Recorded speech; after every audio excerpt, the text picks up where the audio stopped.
আমি যখন বারবার কল করে ভালোবাসি ভালোবাসি বলতাম, তুমি বলতে অতিভক্তি কিন্তু চোরের লক্ষণ।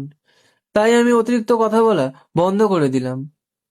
আমি যখন কথা বলতে চাইতাম, সময় দিতে বলতাম, তুমি বলতে সময়ের দাম দিতে শেখো। তাই আমি আবেগ কন্ট্রোল করে সময়ের দাম দিতে শিখে নিলাম।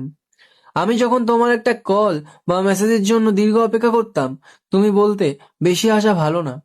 তাই আমি আশা করা ছেড়ে দিয়ে অপেক্ষা করতে ভুলে গেলাম। আমি যখন তোমাকে নিয়ে খারাপ স্বপ্ন দেখে সবার আগে ফোন করে তোমার খোঁজ নিতাম, তুমি ঠিক আছো কিনা, তুমি বলতে পাগলামিটা একটু কমাও। তাই নিজেকে সুস্থ মস্তিষ্কের মানুষ হিসেবে গড়ে তুললাম।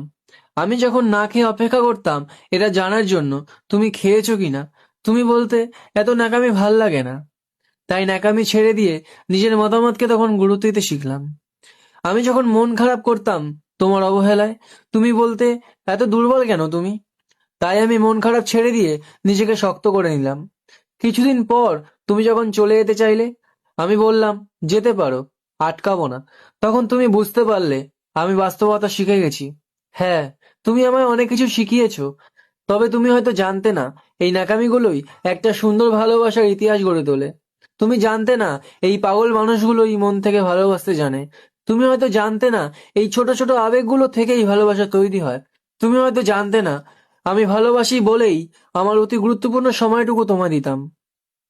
আজ আমিও একটা জিনিস তোমাকে শেখালাম, সময় থাকতে মূল্য দিতে শেখো।